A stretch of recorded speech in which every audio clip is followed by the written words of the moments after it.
Современное развитие литературы обсуждают в Уфе на форуме писателей. Поговорим о главных вопросах повестки прямо сейчас в программе интервью в эфире главного телеканала «Республики». Сегодня с нами Мамед Халилов, поэт, прозаик, литературовед, председатель Ярославского областного отделения Союза писателей России. Мамед Гаджихалилович, здравствуйте. Здравствуйте. Современное состояние литературы, как вы его оцениваете, в какой точке мы находимся и куда мы должны идти? Вопреки широко распространенному мнению о том, что литература кончилась, классическая литература, что ее, трудные времена настали для литературы, но тем не менее литература жива, литература развивается по своим законам, по законам времени.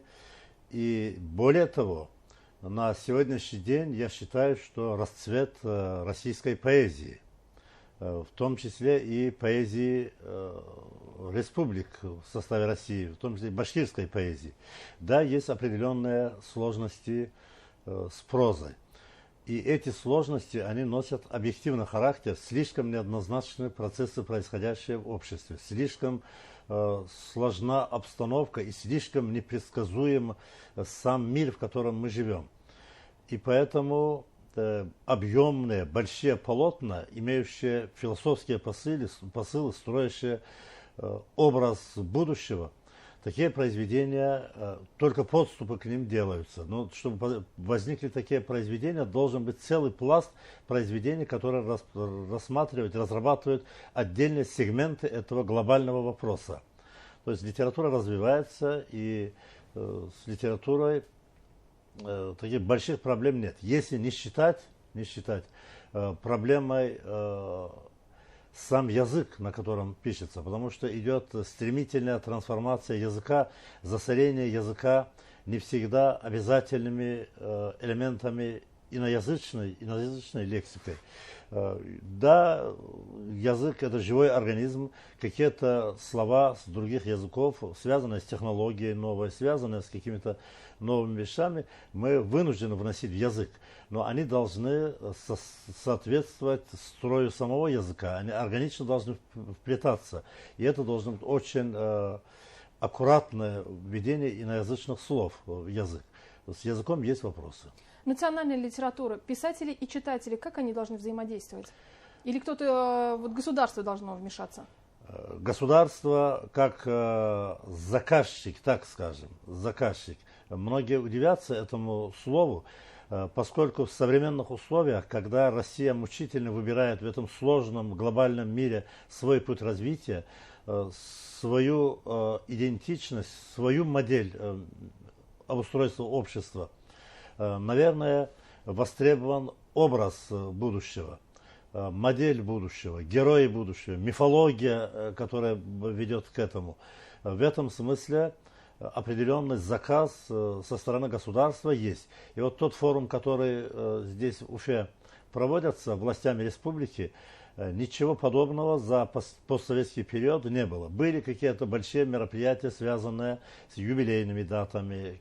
Но вот сама по себе постановка чисто литературных вопросов на государственном уровне и призыв к литераторам, разрабатывать основополагающие вопросы культуры на современном этапе, это, пожалуй, впервые. И это надо приветствовать, этому будем в регионах тоже учиться, анализировать опыт и уроки башкирского этого форума и перенимать. Это запрос с высших инстанций, с государственных органов, которые видят проблему в целостности. Кстати, про проблемы. Расскажите, пожалуйста, что сегодня все-таки проблематичной остается для национальных литератур – это доступ к общероссийскому читателю, выход к мировому читателю, поскольку это требует очень мощной переводческой школы. К сожалению, неплохая советская переводческая школа, она в силу известных причин в 90-х годах развалилась, рассыпалась. Сегодня еще системы в современных условиях переводческие школы, системы, они не сложились. Нужно несколько переводческих школ. Что делать? Как реанимировать? С чего начать? Да, начинать надо, наверное, с сохранения лучшего из того, что было. То есть элементарно начинать с категориального аппарата. А в самих республиках, наверное, начинать с создания банка подстрочников. Потому что переводчики, есть хорошие переводчики, они сегодня есть.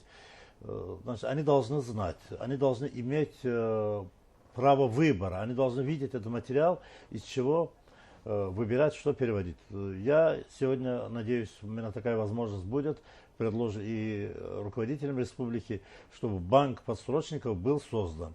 И, соответственно, был какой-то первичный отбор произведений, которые власть, которые республика, который Союз писателей Башкортостана считает нужным донести до читателя, значит, всероссийского и мирового читателя.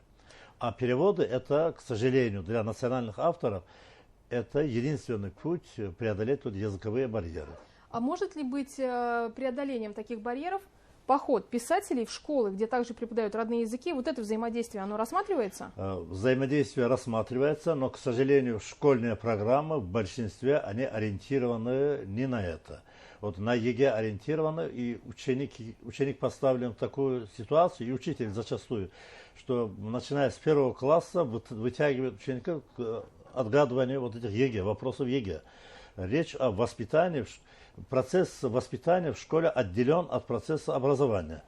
Поэтому есть проблема, проблемы ментального характера, проблемы дискретности мышления современных школьников, нет системного мышления, в котором культура была обязательным компонентом этого системного мышления.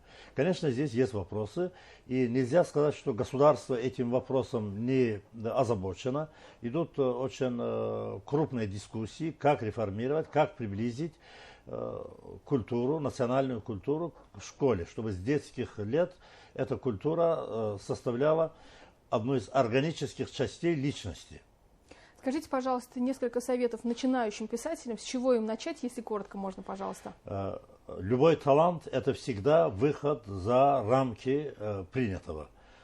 Молодым я бы посоветовал не быть вторичными, избегать вторичности в темах. Не повторяться. Не повторяться, ломать рамки, идти смело, писать свою симфонию. Но прежде чем симфонию свою писать в этом деле, выучиться сначала хотя бы нотной грамоте. Усвоить, то есть усвоить опыт предшественников, и после уже с этой высокой платформы ломать границы и создавать свои миры, свои образы. И сделать это талантливо и убедительно, чтобы люди поверили и окунулись в этот мир. И стали в этом мире жить, считая этот мир своим. Спасибо вам большое. Спасибо вам. Удачи. И спасибо, хотелось бы еще раз с телевидения озвучить.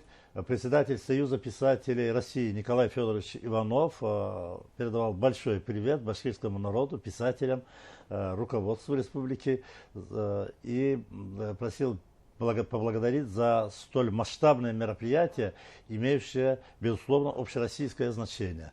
Спасибо и вам, сотрудникам средств массовой информации, сотрудникам в данном случае телевидения, что вы акцентируете внимание на этих вещах.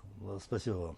Спасибо большое. Сегодня гостем программы «Интервью» был Мамед Халилов, поэт, прозаик, литературовед, председатель Ярославского областного отделения Союза писателей России. Мы говорили о форме писателей в Уфе. Не переключайтесь, оставайтесь вместе с нами.